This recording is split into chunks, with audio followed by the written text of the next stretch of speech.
हाँ जी, बचाओ। Good afternoon everyone.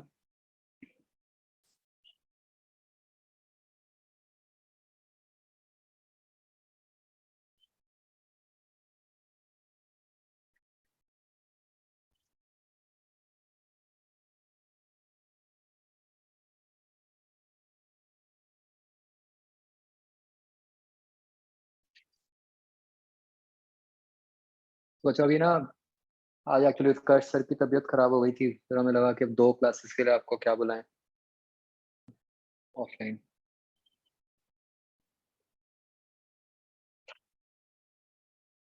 Okay. क्या कर रहे थे हम बच्चों? कोई डिस्कशन थी अपनी पेंडिंग?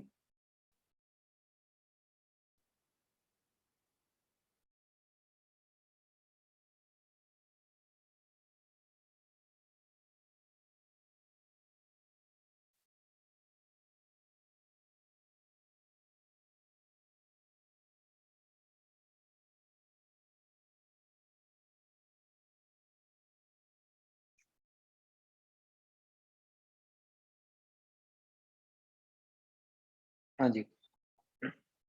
एक्सरसाइज 0 ए पार्ट।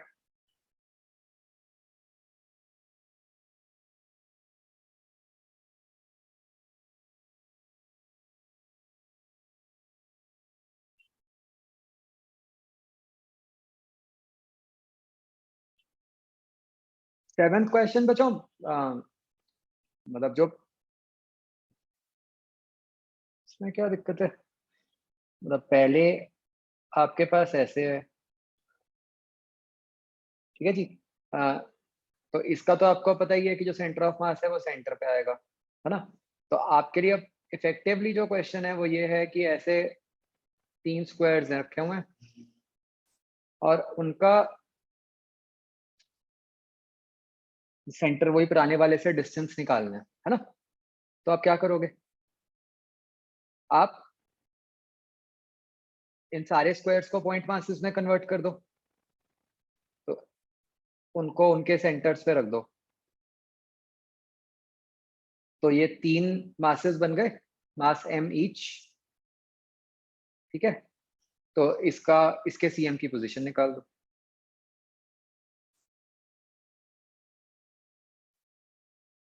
समझ गए?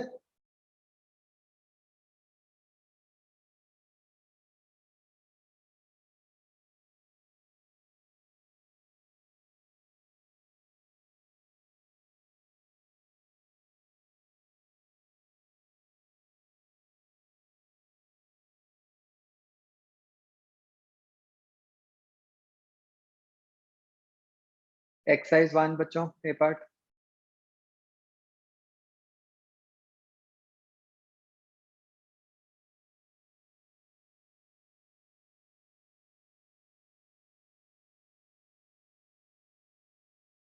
Tenth question, ratio of distances of center of mass of a two particle system are in the inverse ratio of their masses, correct?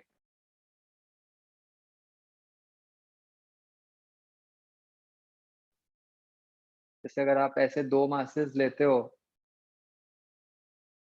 m1 m2, तो इससे अगर आप निकालोगे सेंटर ऑफ मास, तो ये वाला distance m2l over m1 plus m2 आएगा बच्चों।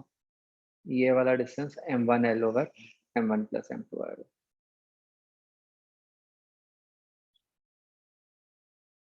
तो जो डिस्टेंसेस की रेशियो है वो उल्टी है ना?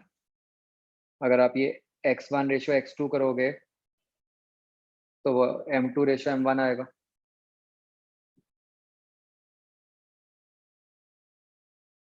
ये क्या नहीं दिया हुआ आंसर? मतलब ए ऑप्शन ठीक है, right? B option, location of centre of mass is independent of the reference frame used to locate it, ये भी ठीक है। तो सी आंसर आना चाहिए।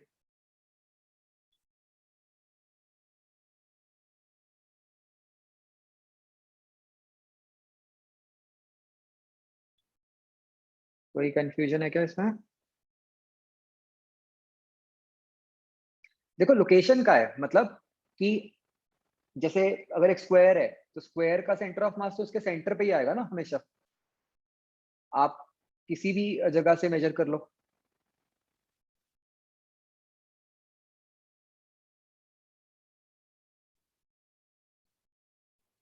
समझ गए पॉइंट?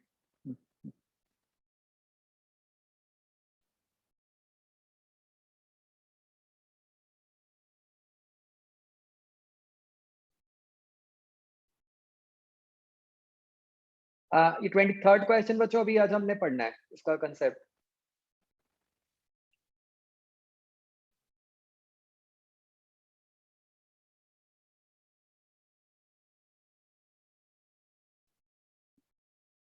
ये बी पार्ट तो नहीं बोला था मैंने अभी?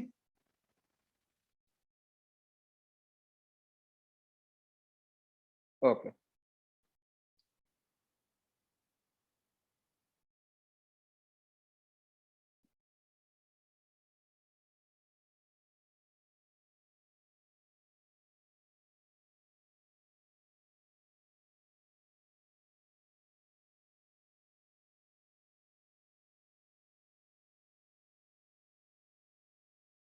अच्छा, एनटीएससी स्टूडेंट्स, मैंने आपसे ना बात करनी है 4 बजे, प्लीज याद रखना, जस्ट इन केस मेरे माइंड से निकल भी गया तो। ठीक है। बाकी कल के टेस्ट में बच्चों एक क्वेश्चन में थोड़ा सा चक्कर था, वो स्पीड और वेलोसिटी वाला, राइट? बट वो ऑप्शन से आपको क्लियर हो जाएगा।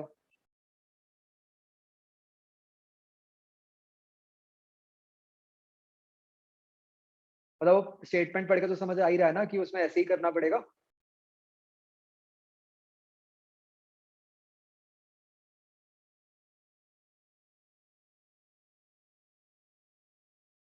Okay.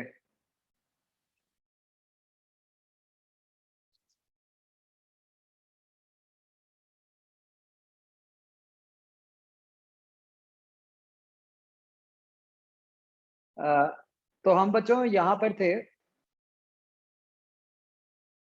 We were talking about motion of centre of mass, और हमने उसमें समझा था कि भाई सेंटर ऑफ मास की जो पोजीशन है, वो मतलब जो मोशन है वो नेट फोर्स पे डिपेंड करती है ना, इंडिविजुअल फोर्सेस पे डिपेंड नहीं करती। ठीक है। तो हमने जो ये क्वेश्चन किया था, इसको हमने इसमें देखा था कि जो एक्स डायरेक्शन में सेंटर ऑफ मास की मोशन थी, वो तो हमें इससे पता चल गई थी कि एक्स डायरेक्शन में नेट फोर्स 0 है। और वाई डायरेक्शन में हमें कैसे पता चला था? वाई पे हमने रिजल्ट लगा दिया, m1a1 प्लस m2a2, उसमें हमें पता चल गया कि एक की एक्सेलरेशन है, तो उससे हमें cm की एक्सेलरेशन का आइडिया लग गया। ये क्वेश्चन सबको क्लियर हो गया था?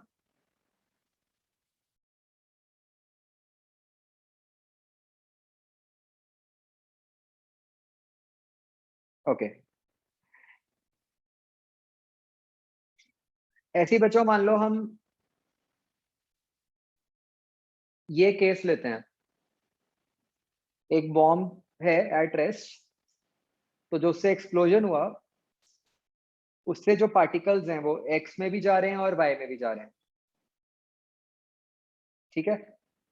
तो फिर से पिछले क्वेश्चन की तरह मुझे कमेंट करके बताओ कि एक्स डायरेक्शन में एसीएम के साथ क्या हो रहा होगा और वाई डायरेक्शन में एसीएम के साथ क्या हो रहा होगा।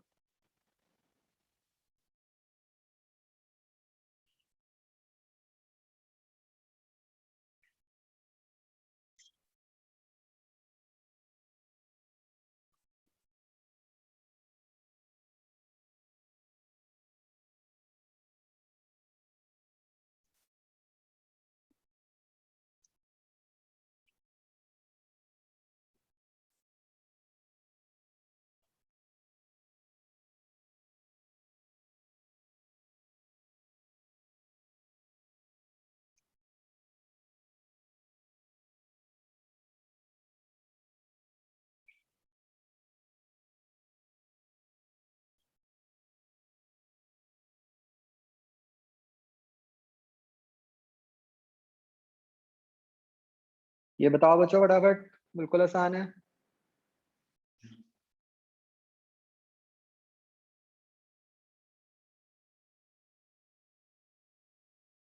When I say explodes in x direction, that does not mean कि plus x, that just means कि उसके particles, मतलब हॉरिजॉन्टल डायरेक्शन में भी मूव कर रहे हैं, ठीक है, उसके अकॉर्डिंग आंसर करो।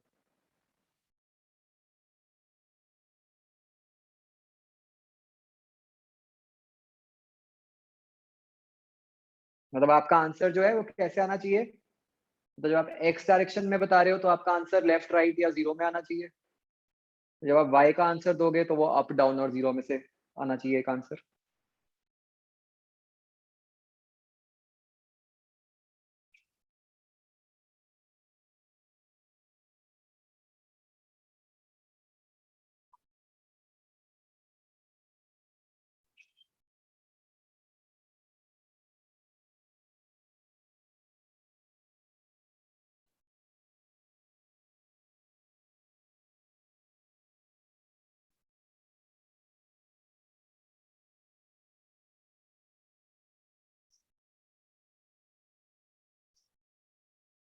And I am talking just after the collision, ठीक है, एक्सप्लोजन सॉरी।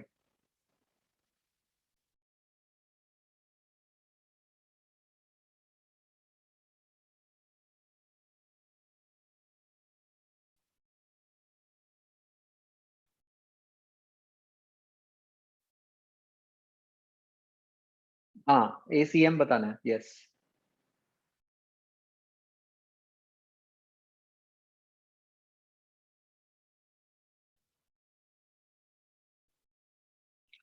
भाई क्या करोगे बच्चों इसमें, एक्स डायरेक्शन में तो obviously there is no external force,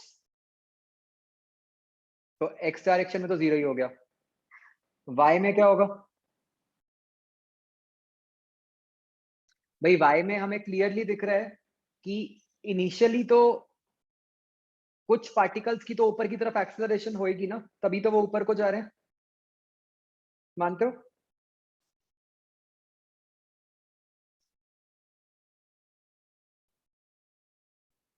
तो वही M1A1 वाले कंसेप्ट से क्या कह सकते हैं कि एक बार तो ऊपर को ही होगी, है ना, चाहे VCM हुआ चाहे ACM हुआ, जस्ट आफ्टर कोलिजन।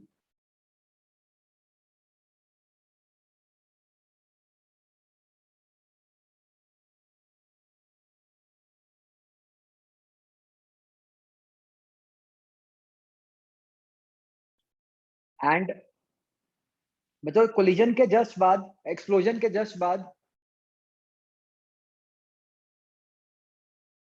क्या होगा बताओ मुझे।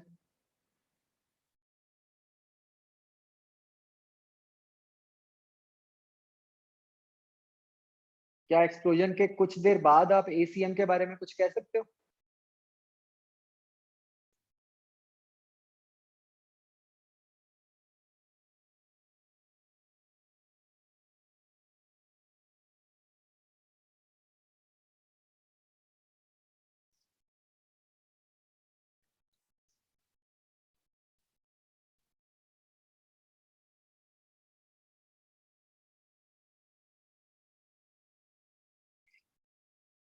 Sometime after explosion बच्चों, what can you comment about ACM?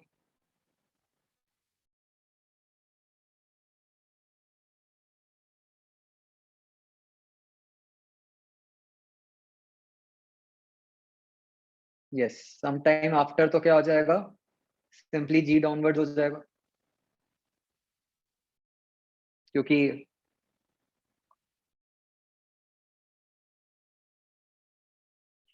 अब तो सिर्फ mg फोर्स ही लग रही है ना एक्सप्लोजन के कुछ देर बाद।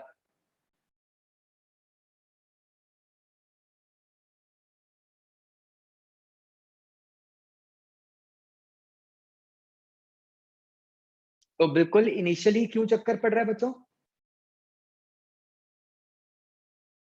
बिल्कुल इनिशियली ऐसा होगा ना कि ग्राउंड से नॉर्मल रिएक्शन आ रहा होगा ऊपर की तरफ, mg नीचे को है, हमें नहीं पता कि वो बैलेंस्ड होंगे कि नहीं, रादर हम कह सकते हैं कि n बड़ा होगा, तभी तो पार्टिकल्स ऊपर को गए, इजंट इट? तो इसीलिए हम कह रहे हैं कि इनिशियली ऊपर को एक्सेलरेशन बहुत थोड़ी सी देर के लिए, और उसके बाद तो फिर जी डाउनवर्ड्स ही हो गई।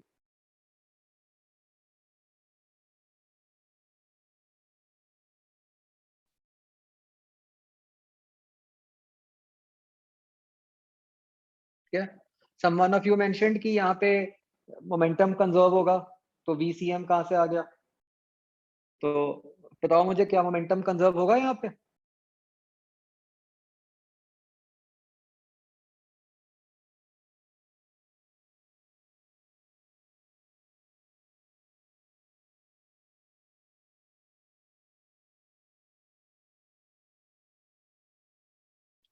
नहीं होगा, है ना? ग्राउंड से इम्पल्स होगी ना एक्सटर्नल, जो नॉर्मल रिएक्शन वाली है।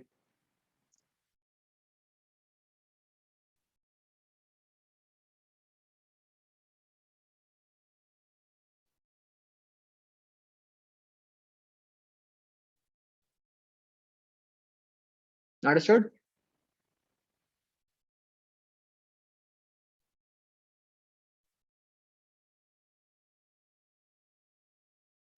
ओके, ऐसे ही बच्चों नेक्स्ट सिचुएशन, ये मतलब एक एग्जांपल की तरह ही है, मतलब इससे कुछ सॉल्व नहीं करना।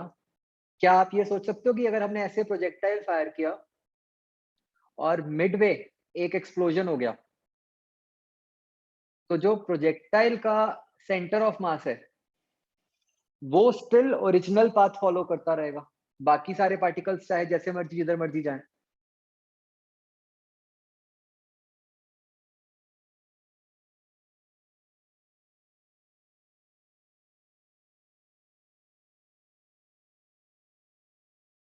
है ना? क्यों?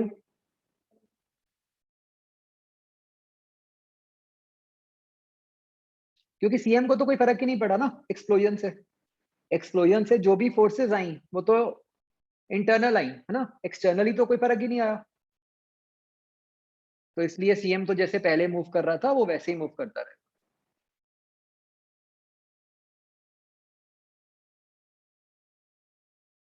आगे समझ?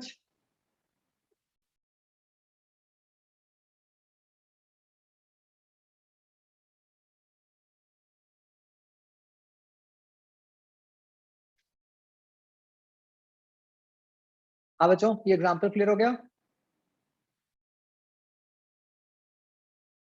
ओके ओके, नेक्स्ट बच्चों हमें एक ये क्वेश्चन करना है। दोबारा समझ लो बच्चों एक बार। देखो, क्या एक्सप्लोजन होने से कोई भी नई फोर्स आ रही है, एक्सटर्नल फोर्स? अगर कोई नई एक्सटर्नल फोर्स नहीं आ रही तो सीएम के साथ क्या होगा? सीएम की तो वही वेलोसिटी रही, वही एक्सेलरेशन रही पहले वाली, राइट? तो इसलिए सीएम को तो कुछ फर्क ही नहीं पड़ा एक्सप्लोजन से, तो वो तो वही वाला पाथ फॉलो करता रहेगा अपना, जो भी उसका पहले था।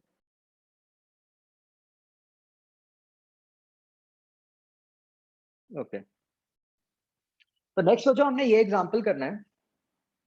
देखो सिचुएशन क्या है कि एक बड़ी डिस्क है, ठीक है बच्चों, और उसमें से हमने एक छोटी डिस्क हटाई हुई है जिसका रेडियस आर है, ठीक है जी। तो मतलब आप समझ रहे हो कि ये फिगर को अगर हम एज सच बात करें तो ये कोई स्टैंडर्ड फिगर तो नहीं बना, बट किसी ना किसी तरीके से स्टैंडर्ड फिगर्स को कंबाइन करके बना हुआ है ना? ये कैसे बना है? एक बड़ी डिस्क में से छोटी डिस्क निकाली हुई है। क्या ये बात समझ आती है बच्चों?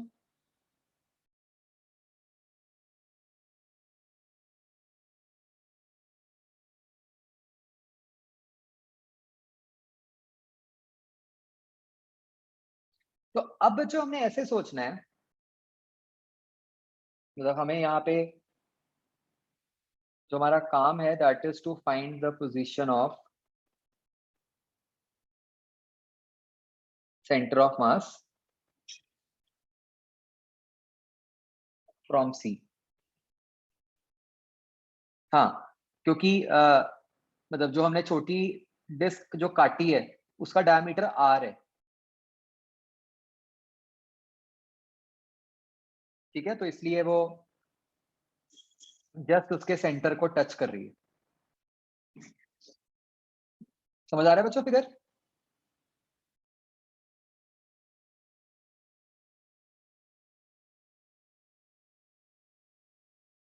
मतलब बच्चों आप एक बात समझो, ये जहां पे मैंने अभी येलो किया, इस एरिया में क्या है बताओ?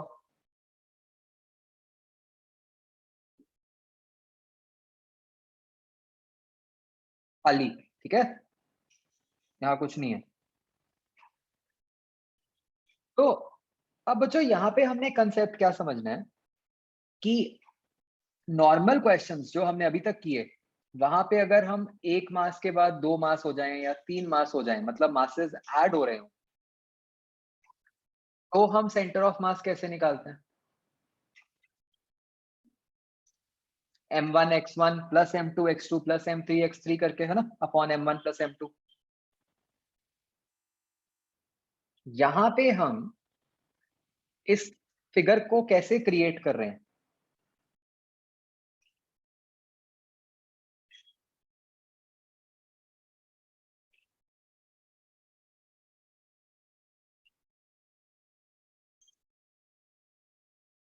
यहाँ पे हम मास रिमूव कर रहे हैं,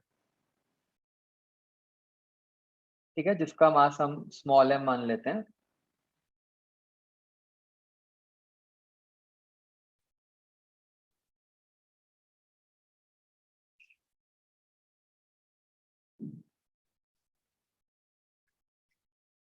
ये बात समझ आ रही है बच्चों?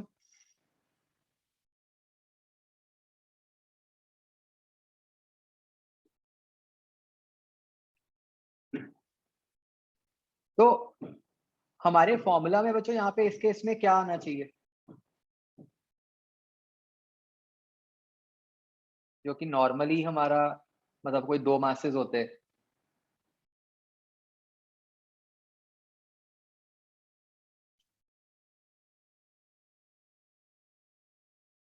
वो इस तरह आना चाहिए था, है ना? यहाँ पे आप क्या कर रहे हो? यहाँ तो आपने एक मास को हटाया है फिगर में से, राइट बच्चों? तो हमें क्या करना चाहिए? जिस मास को हटाया है वहां पे प्लस की जगह हम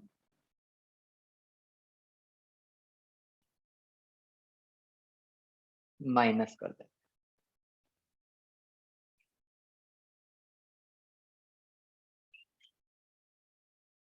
ये सोच पा रहे हो बच्चों आपने ऐसा क्यों किया? Because we are removing that मास।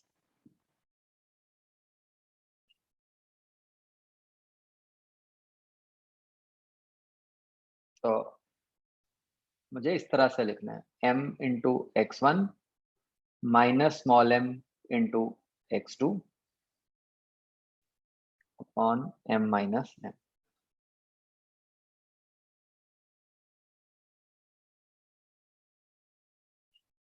हाँ, यहाँ पे अब एक गलती कर सकते हो आप, जो m है वो किसका मास है बच्चों?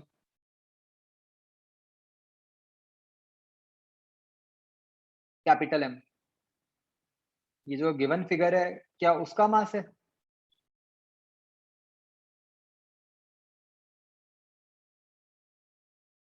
फुल डिस्क का, है ना, जो सबसे पहले थी।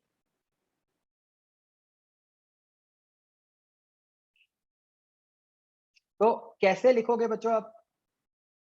कैपिटल M को आप किस तरह लिख सकते हो? हमें मतलब यूनिफॉर्म ही है डिस्क, तो हम इसका कुछ भी मास पर यूनिट एरिया मान लेते हैं, ठीक है। लेट से बच्चों मैं उसको सिग्मा से डिनोट कर देता हूं। ये सिग्मा क्या है? मास पर area.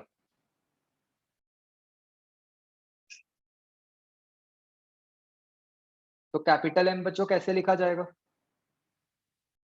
Sigma into pi capital R square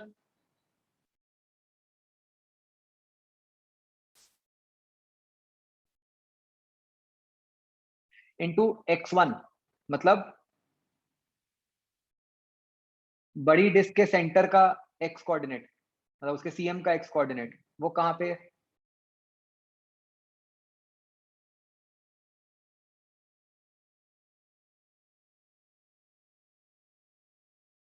बोलो बच्चों, x1 क्या हुआ पॉइंट सी के हिसाब से? तो 0 ही हो गया, isn't it?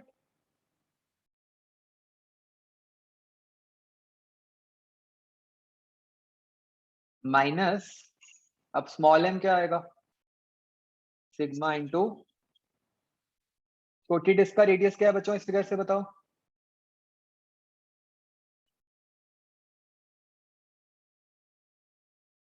r/2।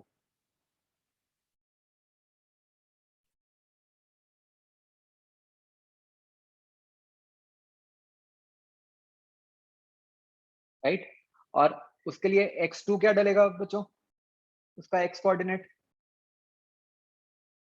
मतलब उसके cm का x कोऑर्डिनेट।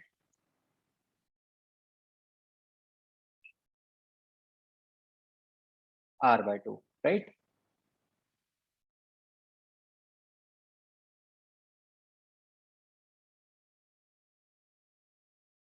तो ऐसे ही नीचे लिखा जाएगा।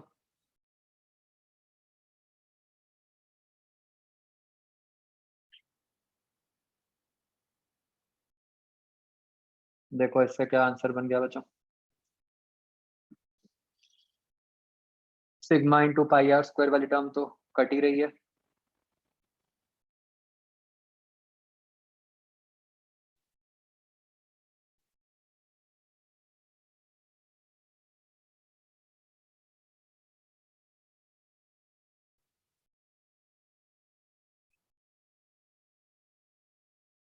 तो ये आ गया -r/6।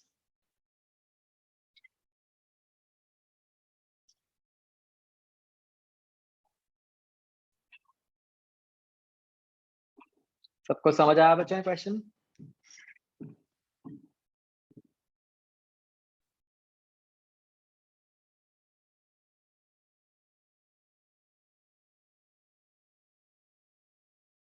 ओके,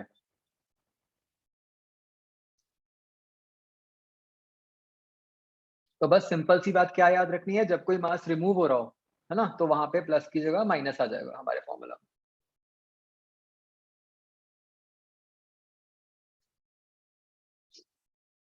क्लियर बच्चों?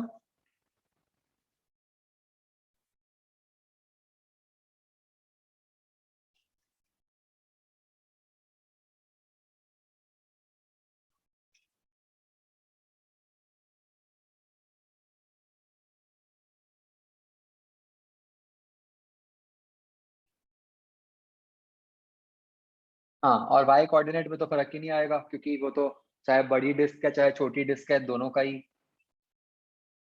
y कोऑर्डिनेट तो 0 ही है। बच्चों ये सोच पा रहे हो कि यहाँ पे नेगेटिव में क्यों आया आंसर?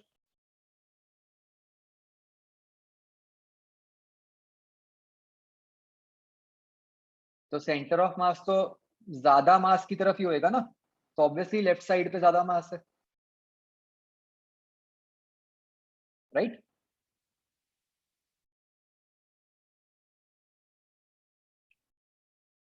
क्लियर बच्चों? ओके, नेक्स्ट टॉपिक लिखो बच्चों। अब displacement of centre of mass. तो just like all other formulas, displacement of centre of mass का फॉर्मूला क्या बन जाएगा, m1s1 plus m2s2 plus 1 upon m1 plus m2।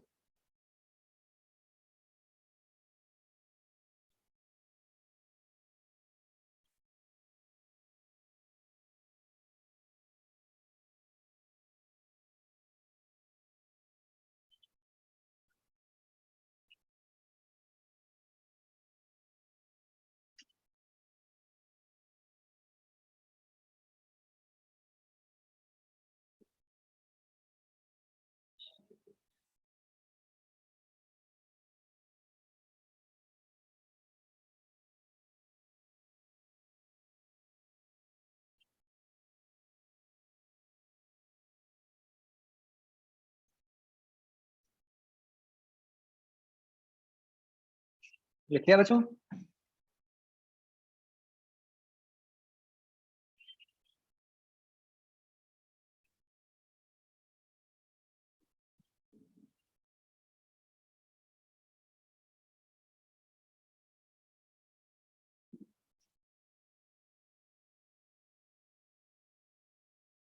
Okay,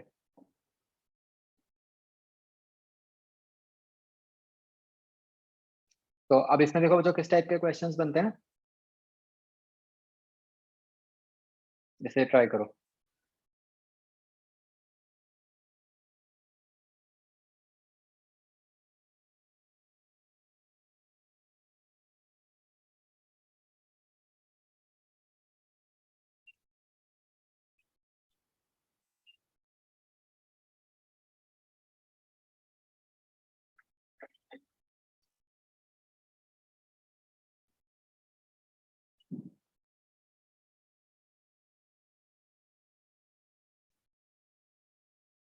मतलब क्वेश्चन ये है कि 4 kg वाले को हमने 5 मीटर से मूव किया, तो 2 kg वाले को कितना मूव करें such that centre of mass move ना करे।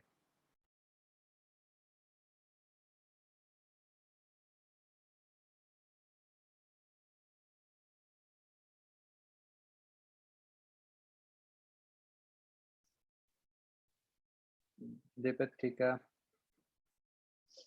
75 ठीक है,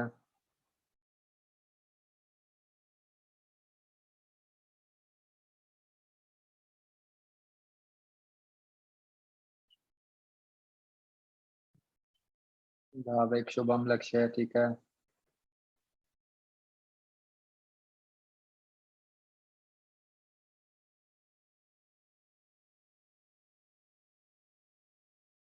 सक्षम ठीक है,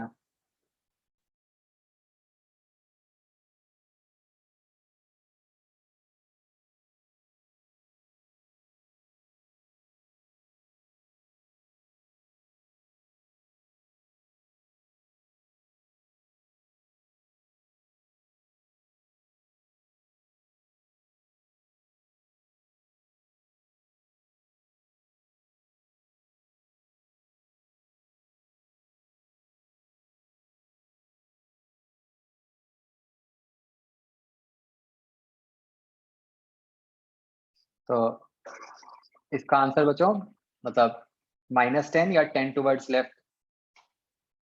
बोलोगे आप, है ना? तो क्या करना था, बहुत ही आसान क्वेश्चन था भाई।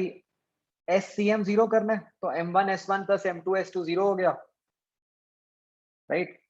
तो 2 into S1 plus 4 into 5 is equal to 0, तो S1 आ गया -10। कोई डाउट बच्चों इसमें?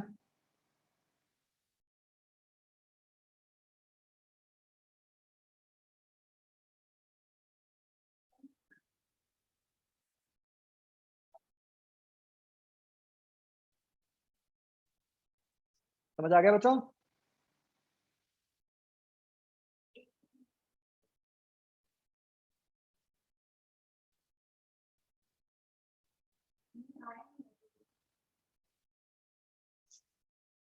ओके, नेक्स्ट क्वेश्चन ट्राई करो बच्चों।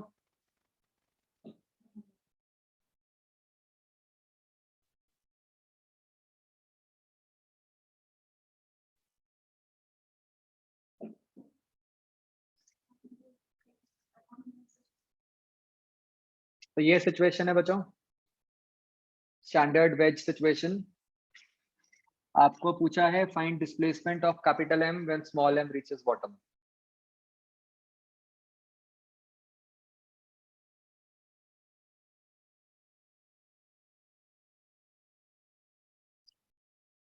बच्चों मैं पहले ही बता रहा हूँ, फर्स्ट टाइम में जो आंसर आएगा वो गलत आएगा आपका, तो ध्यान से सोच के ही आंसर निकालना।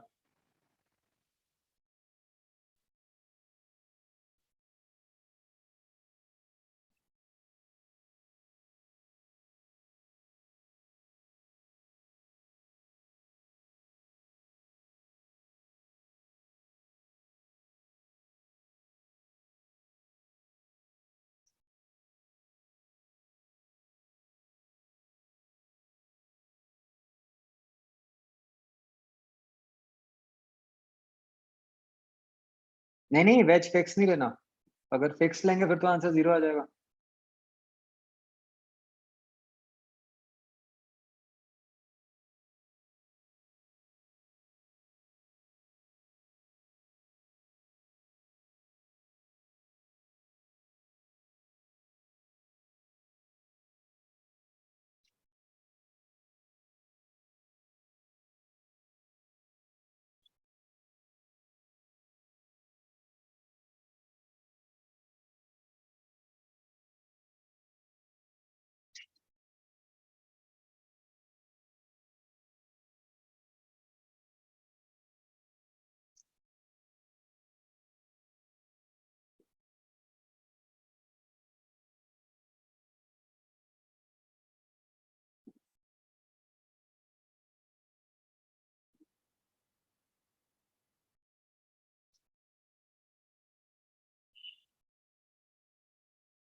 दीपित गलत है। ये तो बहुत ही बेकार आंसर निकाला आपने।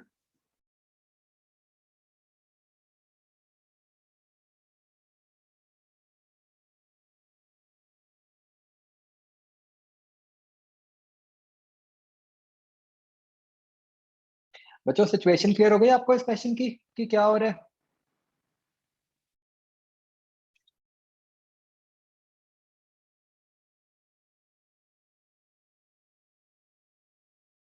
वेज नीचे स्लाइड कर रहा है ना?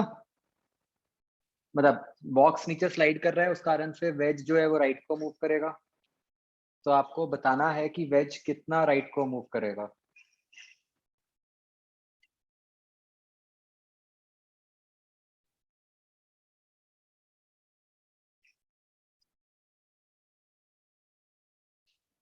बच्चों कंसेप्ट भी क्लियर हो रहा है, जो लगाना है सोचो ध्यान से।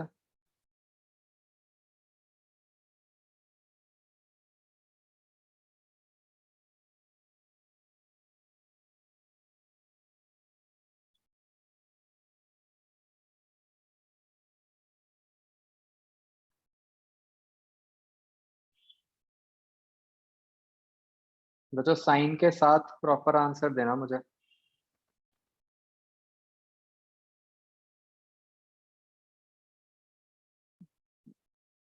जसराज भाविक। भाविक गलत है। जसराज ठीक है। Very good.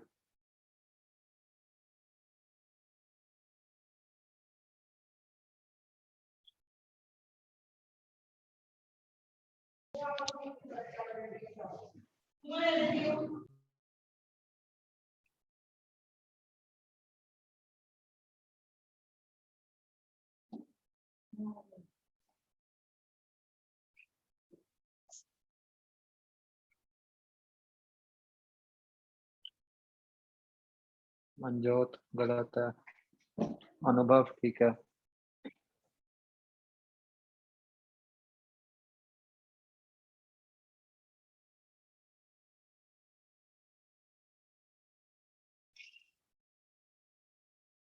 दीपित गलत है।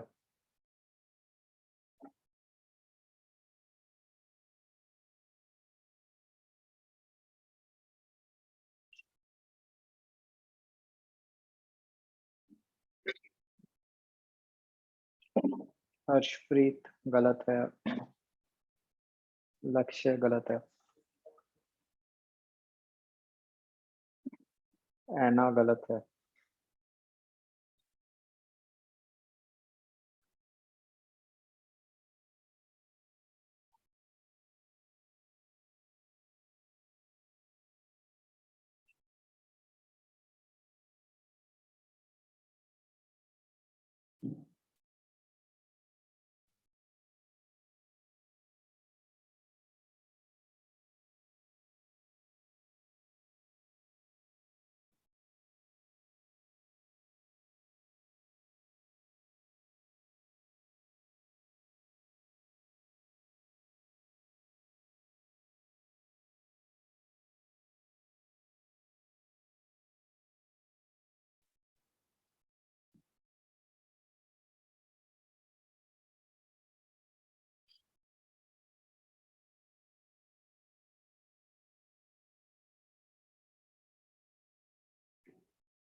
चलो बच्चों लास्ट 1 मिनट।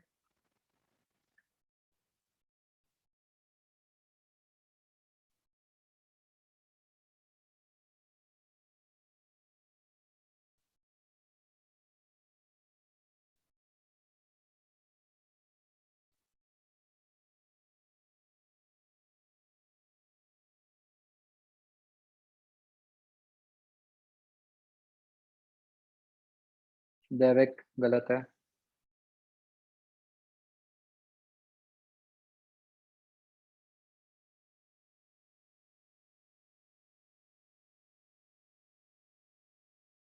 सौम्य ठीक है।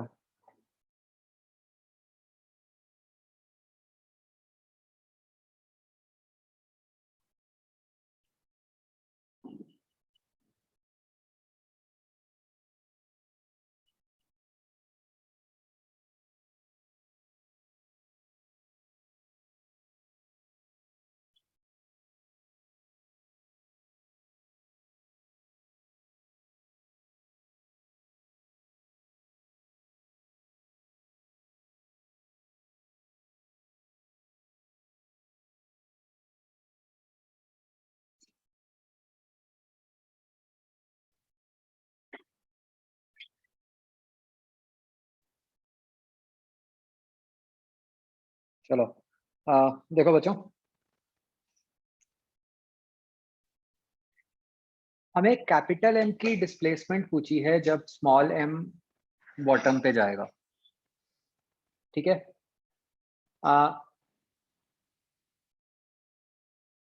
इस केस में बच्चों, what can we say about the displacement of centre of mass? अच्छा चलो पहले यही बताओ कि कैपिटल एम की डिस्प्लेसमेंट होनी किस डायरेक्शन में है, एक्स या वाई? एक्स में ही होनी है ना? क्या हमें सेंटर ऑफ मास की एक्स डायरेक्शन की डिस्प्लेसमेंट का कोई आइडिया है? यस, ये तो हमने किया ही हुआ है क्वेश्चन। तो वी नो कि सेंटर ऑफ मास जो है वो एक्स डायरेक्शन में, उसकी डिस्प्लेसमेंट 0 है। अब क्या बच्चों हमें स्मॉल एम की डिस्प्लेसमेंट पता है एक्स डायरेक्शन में?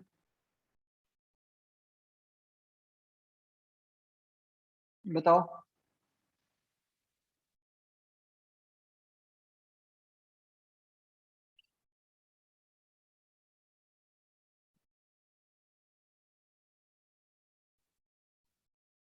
सौम्य शेखर, तुमने धक्के से निकाला आंसर, समझ आ गया मुझे।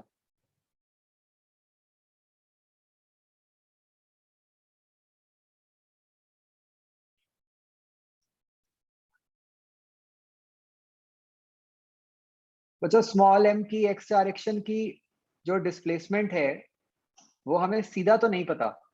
हाँ, अगर वेज रेस्ट पे होता तो पता है मुझे।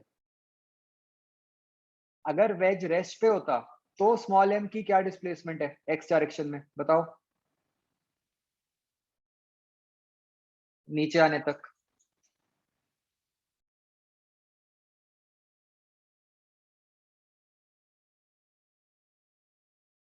तो एल कॉस थीटा थी, राइट? तो वो तब थी अगर वेज रुका हुआ होता, है ना? मतलब वो वेज के फ्रेम में थी। क्या ये बात समझ आती है?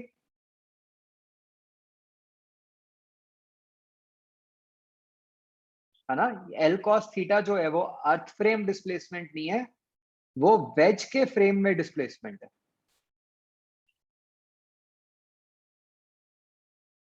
ये सोच पा रहे हो बच्चों?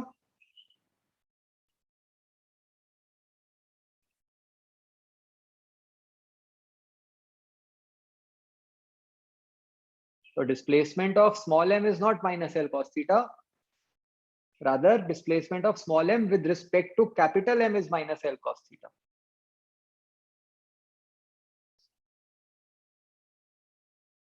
क्या ये समझ आया बच्चों?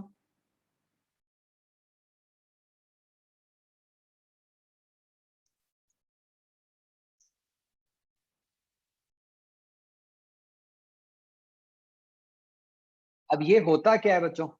What is displacement of small m with respect to capital M? This is nothing but displacement of small m minus displacement of capital M. Relative वाला फॉर्मूला।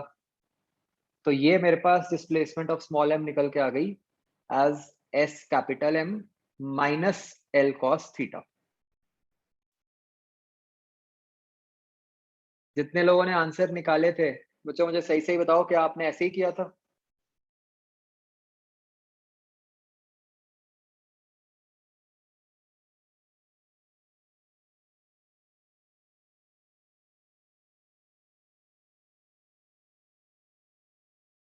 आप में से कई लोगों ने तो आंसर ही अल्कोस थीटा निकाल दिया, पता नहीं कैसे। मतलब ये भी नहीं कि वो स्मॉल एम का है, मतलब आपने कैपिटल एम का भी वही आंसर दे दिया।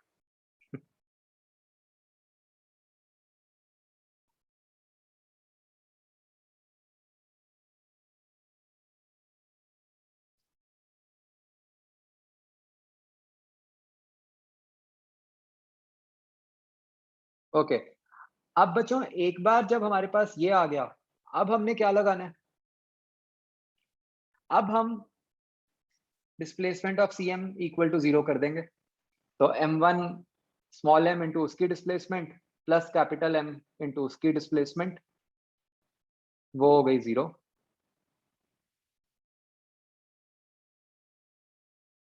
तो इससे बच्चों जो आपका आंसर बन गया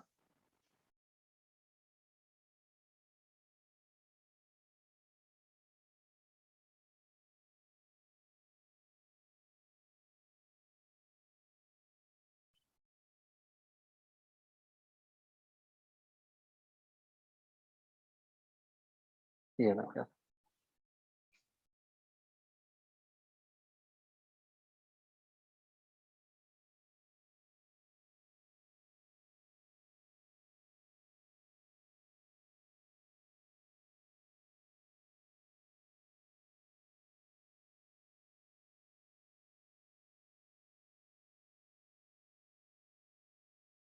बच्चों सबको समझ आ गया ये क्वेश्चन?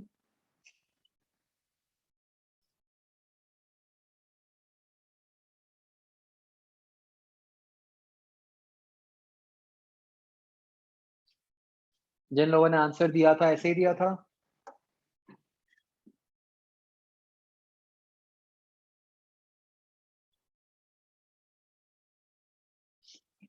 तो बच्चों इसका दूसरा मेथड तो ऑफ कोर्स ये था ही था कि आप एनएलएम से कर दो पूरे का पूरा सॉल्व, है ना?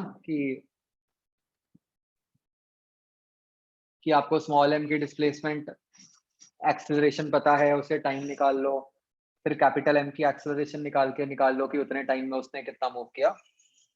But this is a better way.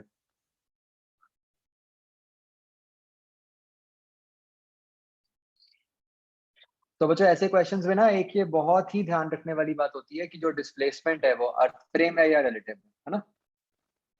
जो आपको ऑब्वियस डिस्प्लेसमेंट लग रही होती है वो हमेशा अर्थ फ्रेम वाली नहीं होती, वो हमेशा रिलेटिव होती है। आपको उसे कन्वर्ट करना होता है अर्थ फ्रेम में। अ, समझ आ रहा है बच्चों ये क्वेश्चन? तो बड़ा अच्छा क्वेश्चन है, मतलब इसमें कई सारी गलतियां होने का चांस है।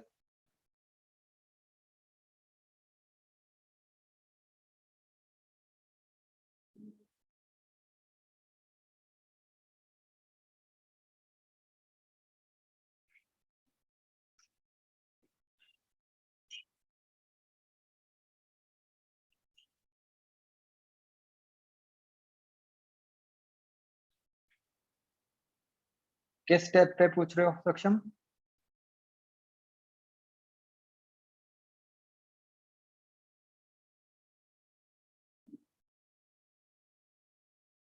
वो S C M equal to zero वाला फॉर्मूला लगा दिया, m1 s1 plus m2 s2।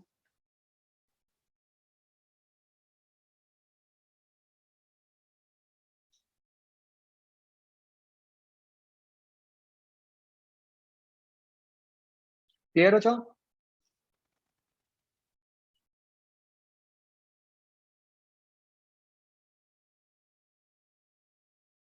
Okay.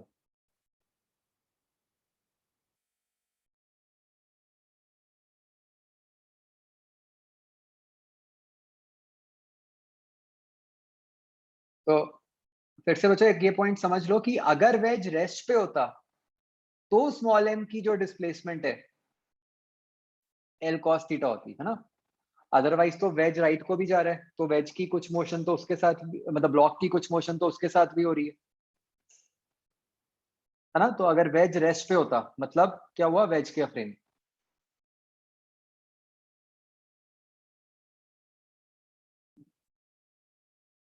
आई बात समझ?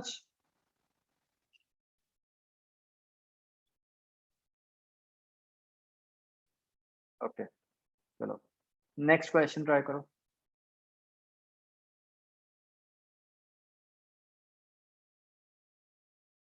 तो ये बच्चों एक प्लैंक है ऑफ मास कैपिटल एम, उसके एंड पे एक पर्सन खड़ा है of mass small M, plank की लेंथ एल है, रफ सरफेस है। तो मतलब कौन सी सरफेस रफ है? जो प्लैंक और मैन के बीच वाली है। नीचे वाली सरफेस स्मूथ है। तो आपको पूछा है displacement of capital M when small M reaches the other end. करो ट्राई बच्चों।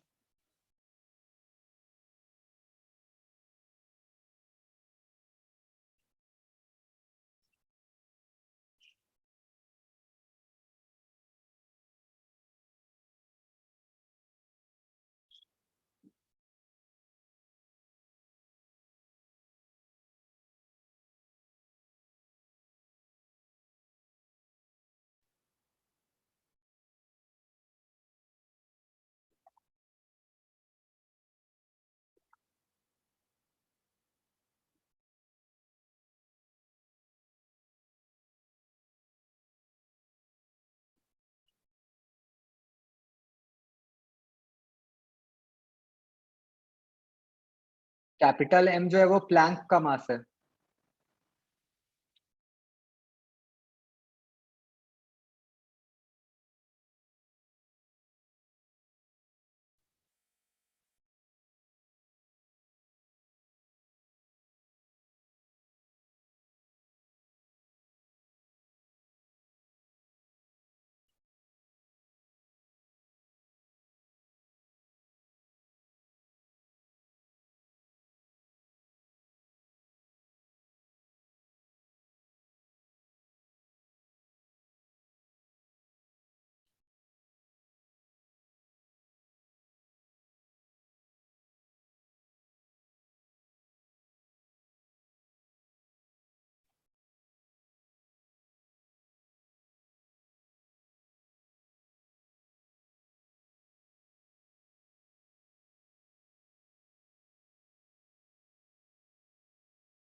दैविक शुभम सक्षम ठीक है।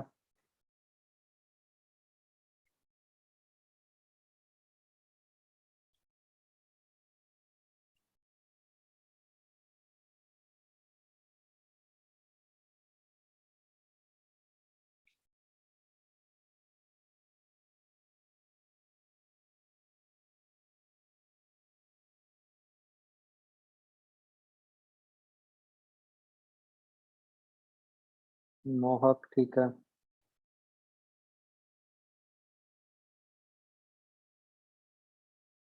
भाविक ठीक है।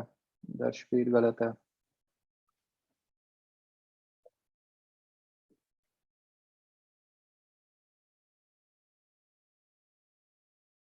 हैना ठीक है।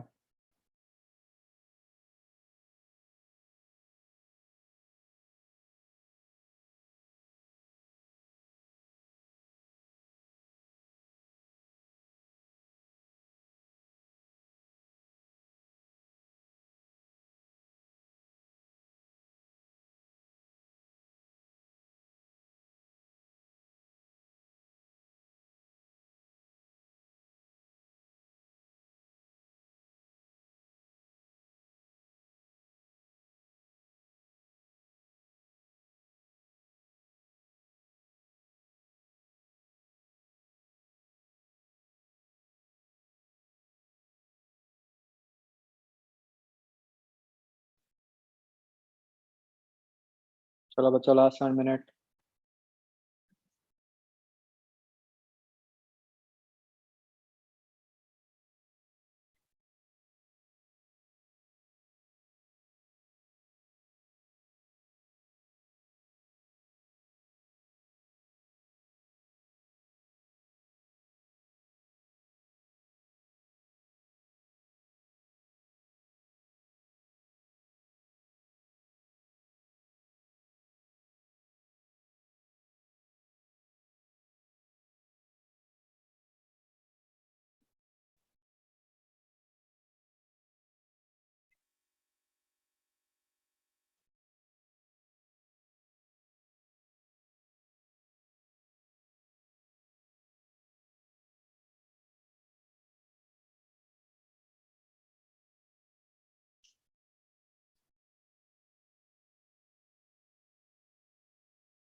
ओके, तो साइन की गलती की है कुछ लोगों ने। ओके बच्चों, क्या बच्चों यहाँ पे हम S C M equal to 0 वाला फॉर्मूला लगा सकते हैं, बताओ।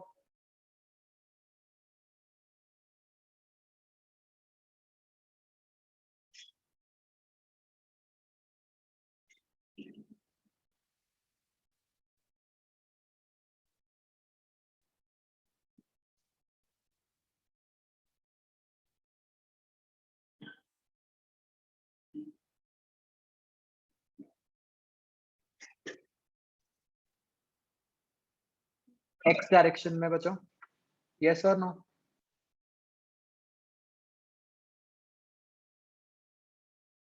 लगा सकते हैं। ये जो फ्रिक्शन थी ये आपको सिर्फ कंफ्यूज करने के लिए दी गई थी। क्यों भाई, है तो इंटरनल फोर्स ही, लग तो स्मॉल एम और कैपिटल एम के बीच में ही रही है, इजंट इट?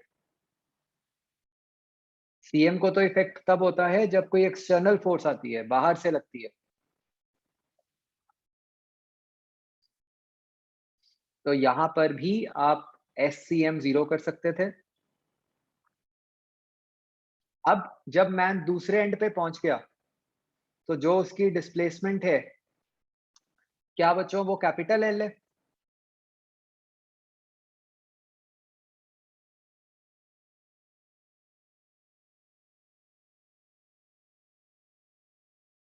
नहीं, वो कौन सी डिस्प्लेसमेंट है? कैपिटल एल क्या है?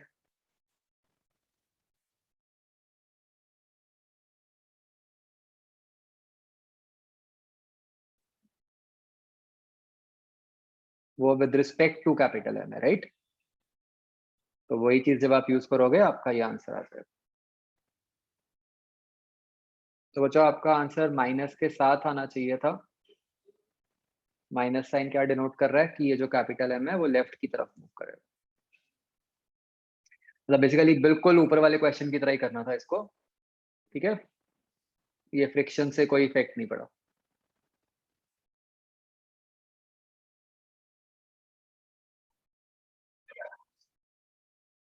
हाँ जी बच्चों, ये समझ आ गया सबको?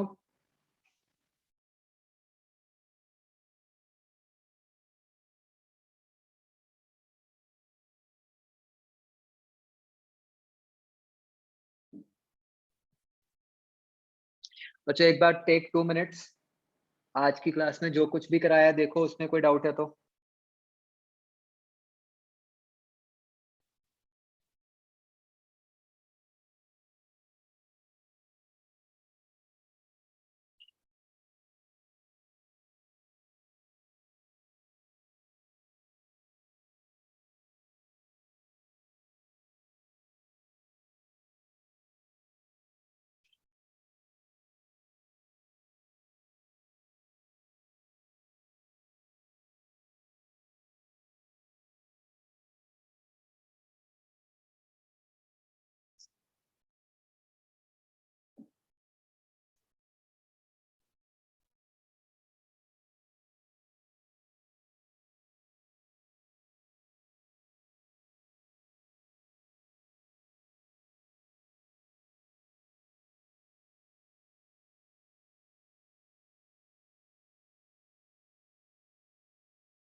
तो देखो बच्चों,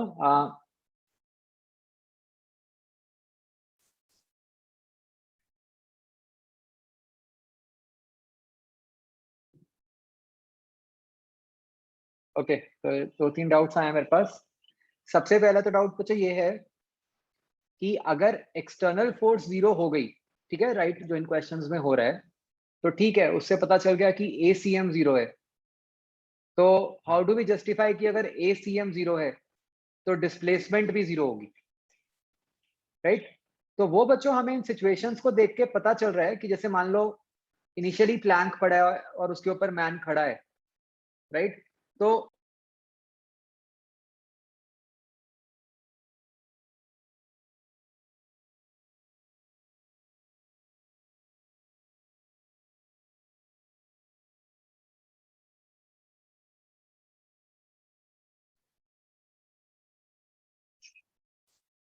तो तो बताओ सीएम की इनिशियल वेलोसिटी क्या हुई? अगर कैपिटल एम भी रेस्ट पे है, स्मॉल एम भी रेस्ट पे है, तो सीएम की वेलोसिटी 0 हो गई ना? अब अगर वेलोसिटी 0 है और एक्सेलरेशन भी 0 है, तो इससे क्या पता चला कि सीएम जो है वो रेस्ट पे ही रहेगा।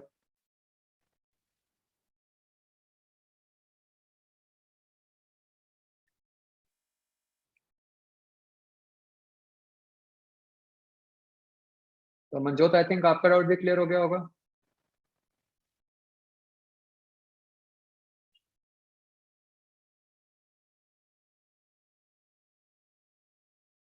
ओके।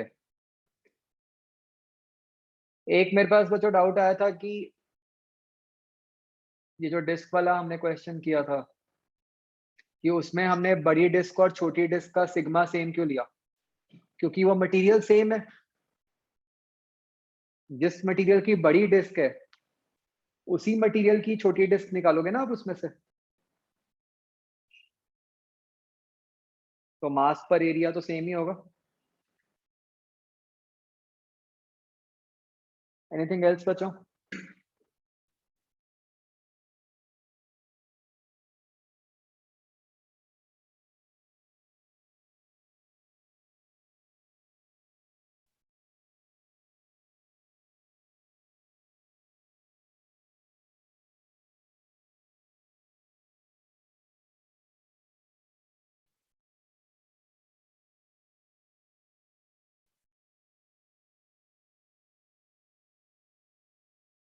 ये अगर मतलब यूनिफॉर्म ना हो बच्चों फिर नहीं हो सकता क्वेश्चन, यूनिफॉर्म के केस में ही हो सकता है।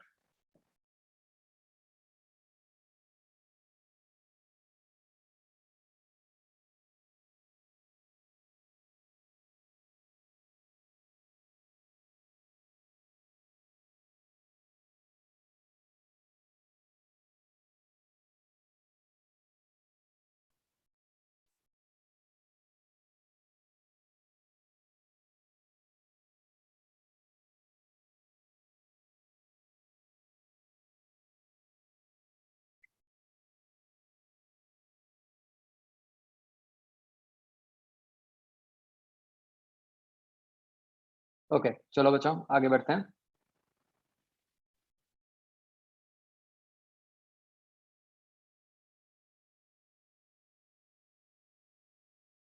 नेक्स्ट बच्चों we talk about a concept known as torque. ठीक है, तो इसमें क्या है बच्चों, मान लो ये कोई बॉडी है, हेडिंग दो बच्चों टॉर्क, TORQUE।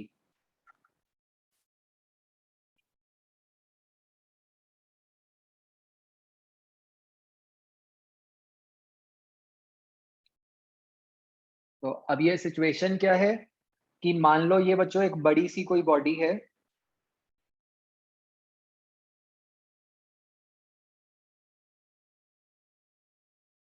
इसमें इसके अलग अलग पॉइंट्स पे फोर्सेस लग रही हैं F1 F2। ठीक है, ये एक तरह से वही बात हो गई जो हमने पहले भी बात की थी, है ना, कि भाई एक बॉडी है उस पर अलग अलग पॉइंट्स पे फोर्सेस लग रही हैं। बच्चों एक हमने बॉडी के ऊपर ही कोई आर्बिट्ररी पॉइंट ले लिया P। ठीक है, उस पॉइंट P से हमने पॉइंट्स 1 एंड 2 के पोजीशन वेक्टर्स बना दिए ग्रीन कलर से, जो कि बन गए R1P एंड R2P।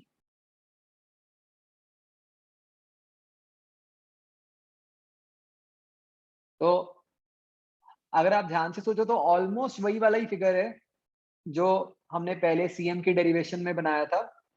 बस फर्क सिर्फ इतना है कि अब मैंने कोई मासेस नहीं स्पेसिफाई किए M1 M2, है ना। मैंने ये नहीं कहा कि R1 R2 जो वेक्टर्स हैं वो मासेस के पोजीशन वेक्टर्स हैं, मैं सिर्फ कह रहा हूं कि R1 R2 उन पॉइंट्स के पोजीशन वेक्टर्स हैं जहां पे फोर्सेस लग रही हैं।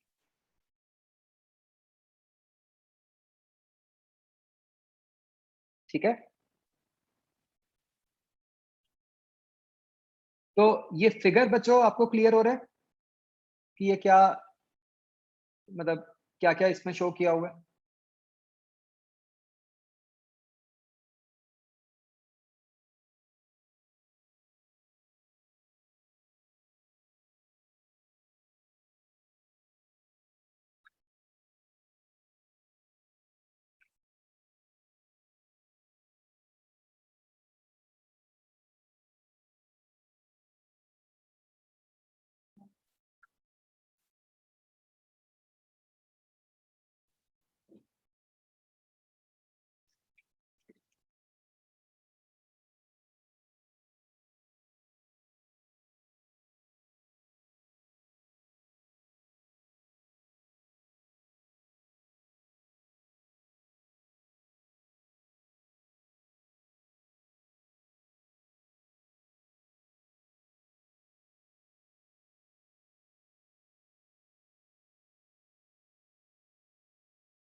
बोलो बच्चों, फिगर क्लियर हो रहा है?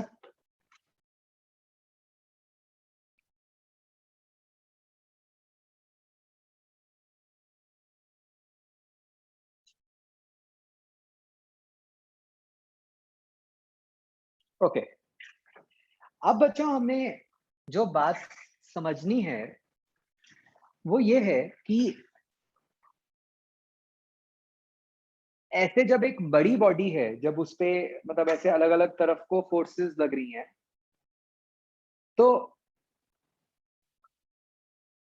बच्चों आपने जो पहले बात पढ़ी थी कि फोर्स क्या कर सकती है, एक तो ऑब्वियसली ये फोर्सेस जो हैं वो बॉडी को कुछ ना कुछ एक्सेलरेशन दे देंगी, जो हमें पता है कि नेट फोर्स अपॉन मास करके सेंटर ऑफ मास की एक्सेलरेशन आ जाती है, राइट बच्चों?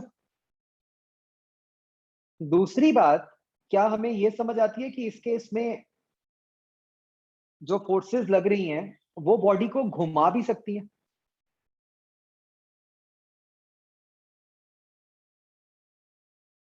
है ना? डिपेंडिंग अपॉन कि फोर्सेस कैसे लग रही हैं वो बॉडी को घुमा भी सकती हैं। जैसे मान लो ऊपर वाली फोर्स राइट को होती, एक नीचे को मैं फोर्स लगा दूं जो लेफ्ट को लग रही हो, तो मेरी बॉडी क्लॉकवाइज घूमना शुरू कर देगी ना।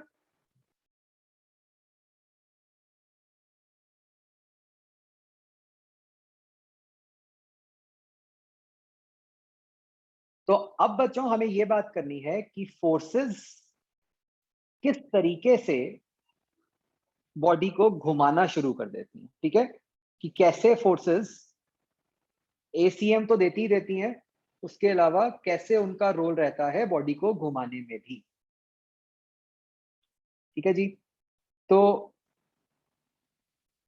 टॉर्क वो क्वांटिटी है जिसको हम फोर्स से बनाते हैं, जो कि एक बॉडी को घुमाने के लिए रिस्पॉन्सिबल होती है। ठीक है, आई वो फोर्स से ही है, बट आप कह लो कि मतलब हमने उसको स्पेसिफिक नाम दे दिया कि भाई टॉर्क का काम सिर्फ बॉडी को घुमाना है। ठीक है, क्या बात समझ आती है बच्चों की टॉर्क क्या चीज हुई? अभी मैंने इसका कोई फॉर्मूला नहीं बताया, कुछ नहीं बताया, मैंने सिर्फ इसका पर्पस बताया है कि वो कहीं ना कहीं फोर्स से ही बन रही है और उसका काम क्या है, बॉडी को घुमाना। जो एक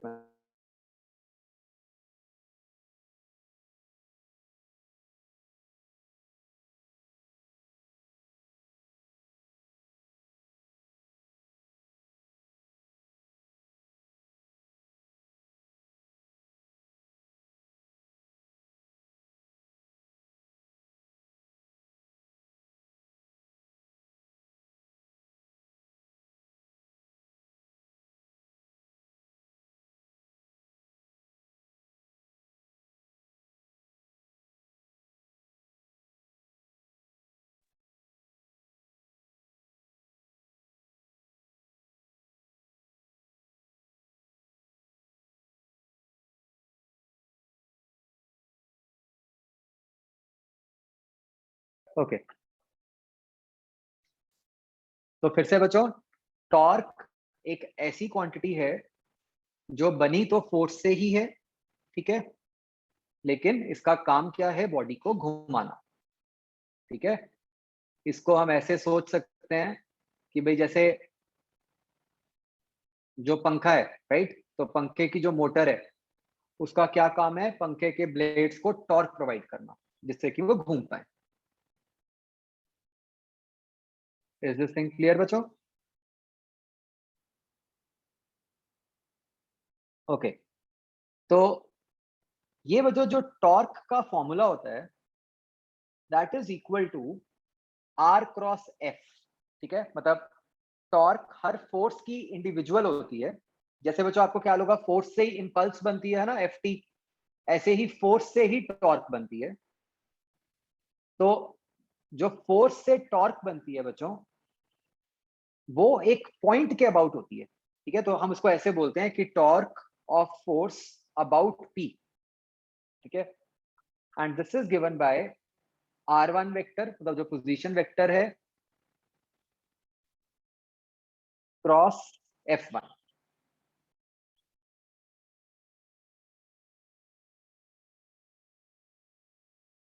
बच्चों आपको याद है क्रॉस प्रोडक्ट?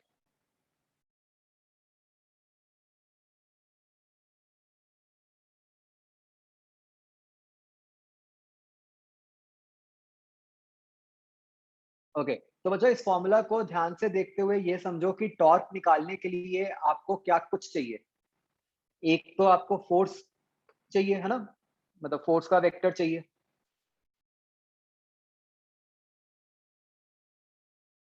दूसरा आपको बच्चों क्या चाहिए? पॉइंट पी, मतलब कोई भी ऐसा पॉइंट जिसके अबाउट आप टॉर्क निकाल रहे हो, ठीक है। तो फिर आप उस पॉइंट से पोजीशन वेक्टर बनाओगे। किसका पोजीशन वेक्टर? जिस पॉइंट पे फोर्स लग रही है। तो आप फिर आर उस पोजीशन वेक्टर का क्रॉस प्रोडक्ट कर दोगे फोर्स के साथ। ये बात समझ आ रही है बच्चों?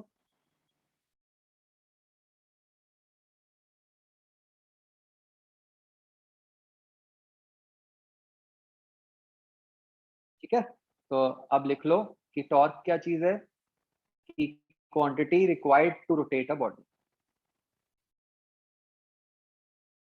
और आप इसके फॉर्मूला से बच्चों ये बात देख सकते हो कि जो इसके यूनिट्स बनेंगे वो न्यूटन मीटर ही बनेंगे, सेम एज वर्क।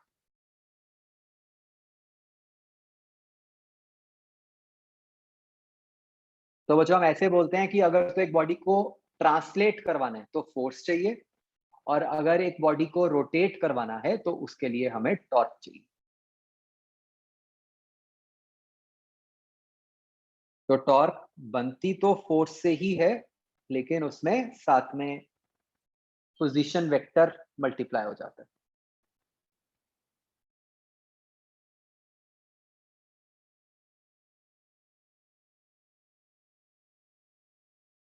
ट्रांसलेट का क्या मतलब होता है? अगर एक बॉडी अपने से पैरेलल मूव कर रही हो, जैसे हम वेक्टर्स में जब करते थे, मतलब जैसे मान लो बॉडी पहले ऐसे है, कोई बाद में ऐसे हो गई, फिर ऐसे हो गई, एंड सो ऑन। ये ट्रांसलेशन।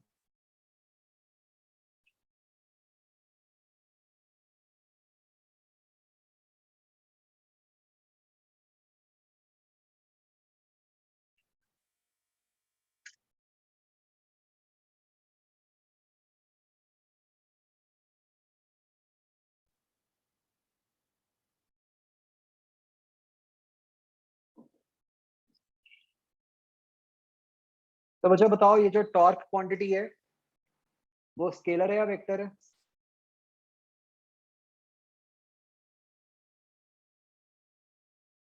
वेक्टर है, राइट। क्रॉस प्रोडक्ट से जो बनती है क्वांटिटी वो वेक्टर क्वांटिटी होती है। तो इसी फॉर्मूला को हम एक और फॉर्म में कन्वर्ट कर देते हैं which is easier to apply, ठीक है। हम क्या करते हैं बच्चों, देखो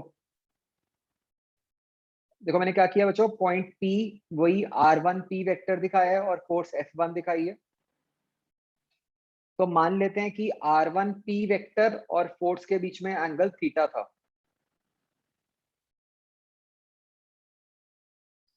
तो अब मैंने क्या किया बच्चों, अब देखो मैंने फोर्स का भी कंपोनेंट लिख दिया perpendicular, which is F1 sin theta, और दूसरी तरफ से मैंने फोर्स वाली लाइन को एक्सटेंड करके जो मेरा R1P वेक्टर था उसका भी परपेंडिकुलर कंपोनेंट लिख दिया, जो कि बन गया R1P sin थीटा। तो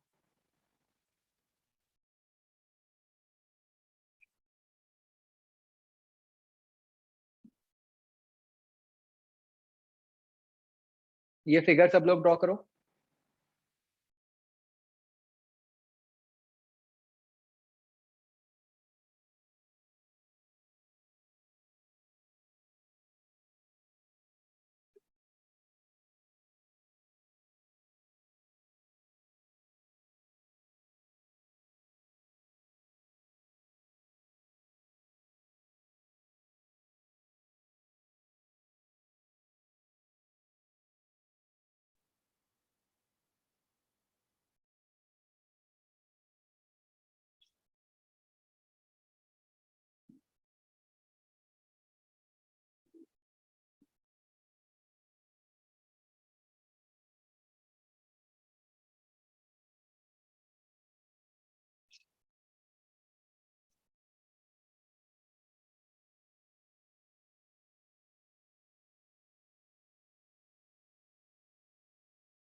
तो बच्चों आपको इस फिगर में ये समझ आ रहा है कि ये जो ब्लू वेक्टर है और ये जो रेड लाइन है ये क्या डिनोट कर रहे हैं?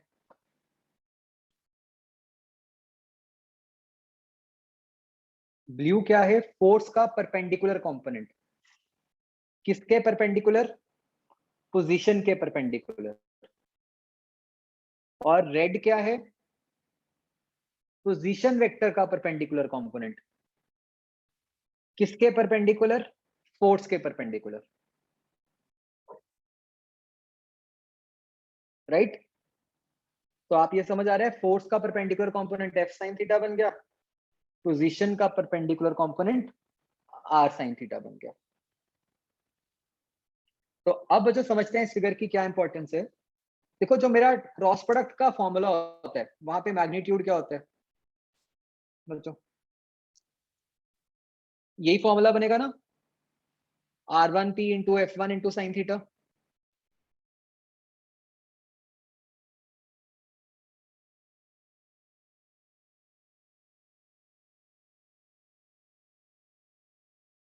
तो अब इसको मैं दो तरीके से समझ सकता हूं। अगर तो मैं F1 साइन थीटा बोलूंगा तो वो F1 परपेंडिकुलर बन गया, और अगर मैं ये मानूं कि साइन थीटा जो है वो R1 के साथ मल्टीप्लाई हो गया तो वो R1 परपेंडिकुलर हो गया।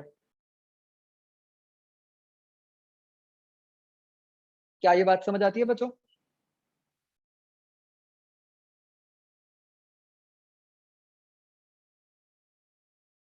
तो हम ऐसे बोलते हैं कि भाई टॉर्क निकालने के लिए या तो पोजीशन के परपेंडिकुलर कंपोनेंट को फोर्स से मल्टीप्लाई कर दो, या फोर्स के परपेंडिकुलर कंपोनेंट को पोजीशन से मल्टीप्लाई कर दो।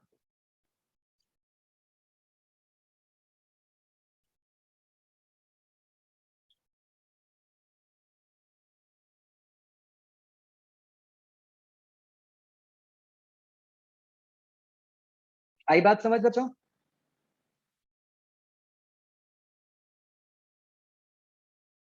ओके। तो नेक्स्ट बात आती है बच्चों अब डायरेक्शन की। देखो क्लियरली कोई भी वेक्टर कंपोनेंट जो होता है उसकी मैग्नीट्यूड भी होती है उसका, और उसका डायरेक्शन भी होती है, राइट? मैग्नीट्यूड तो हमने समझ लिया कि कैसे लेना है, कि बच्चों ये ध्यान रखना दोनों ही परपेंडिकुलर कंपोनेंट्स मत ले लेना, एक लेना है ना। अगर पोजीशन को एज इट इज रखोगे तो फोर्स का परपेंडिकुलर कंपोनेंट, अगर फोर्स को एज इट इज रखोगे तो पोजीशन का परपेंडिकुलर कंपोनेंट। अब अगली बात आती है डायरेक्शन की, ठीक है। अब बच्चों ये ध्यान से समझना डायरेक्शन वाला कंसेप्ट। ये बच्चों जो आपके सामने फिगर है, ठीक है, जहां पे पॉइंट P दिख रहा है, पोजीशन वेक्टर दिख रहा है आपको R1P, और फोर्स दिख रही है F1। ये बताओ कि ये जो फोर्स है वो इस पोजीशन, आप ऐसे सोचो कि आपने पॉइंट P को फिक्स कर दिया, ठीक है, मान लो आपने पॉइंट P पे कोई कील लगा दी, ठीक है। तो ये बताओ कि जो फोर्स F1 है वो इस पोजीशन वेक्टर को बच्चों किस तरफ को रोटेट करेगी, क्लॉकवाइज या एंटी क्लॉकवाइज, इस फिगर के हिसाब से।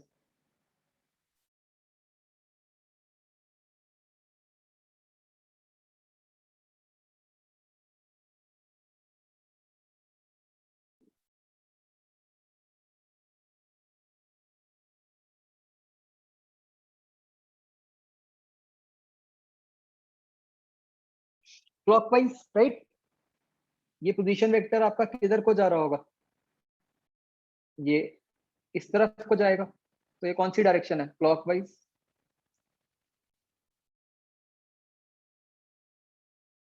बच्चों गेस करो इसका भी आंसर गलत किसने दिया होगा।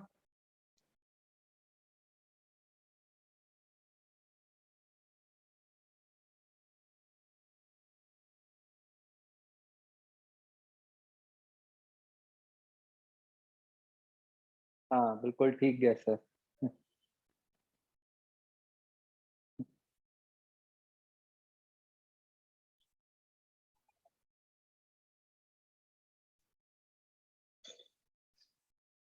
सबको पता है। ठीक है, ओके।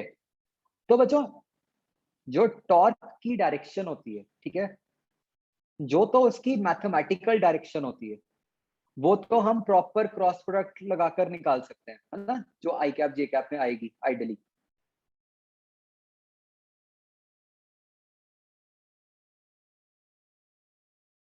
आ रही है बात समझ बच्चों।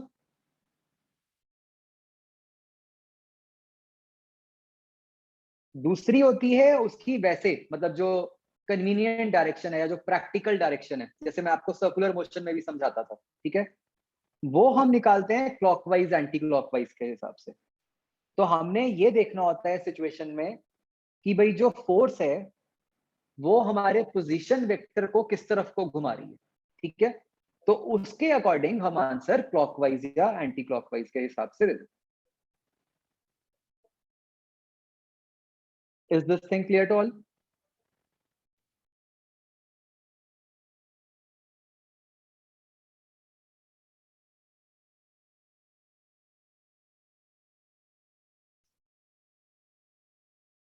तो ये एक चीज लिख लो बच्चों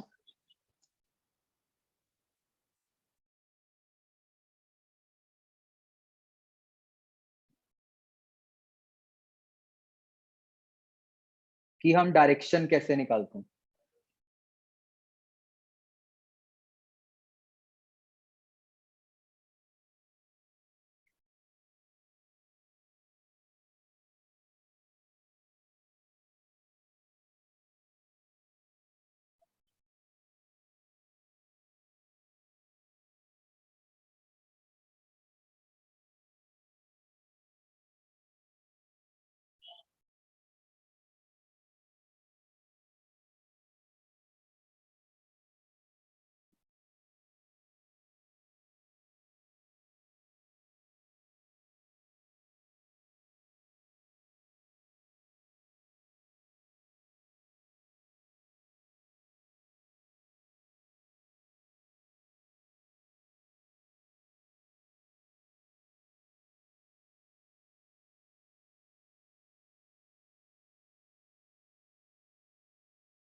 लिख लिया बच्चों?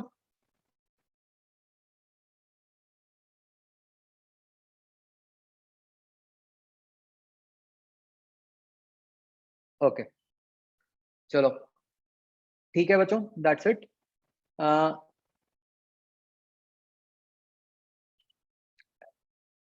एनटीएससी वाले बच्चों, मैं आपसे कल ही बात करूंगा, कल अपनी क्लास है ही 6 बजे, राइट?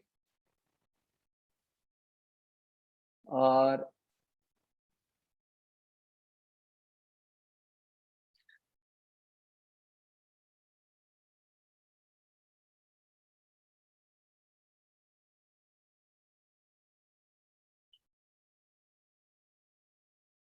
इसमें बच्चों आपने जो होमवर्क करना है वो 01 का बी पार्ट करना है आपने, ठीक है?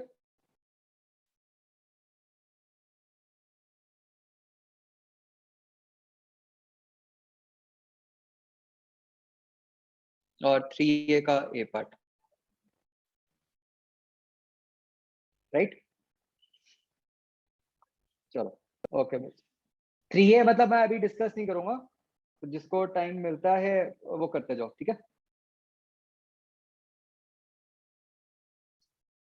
चलो, ओके बच्चों, बाय।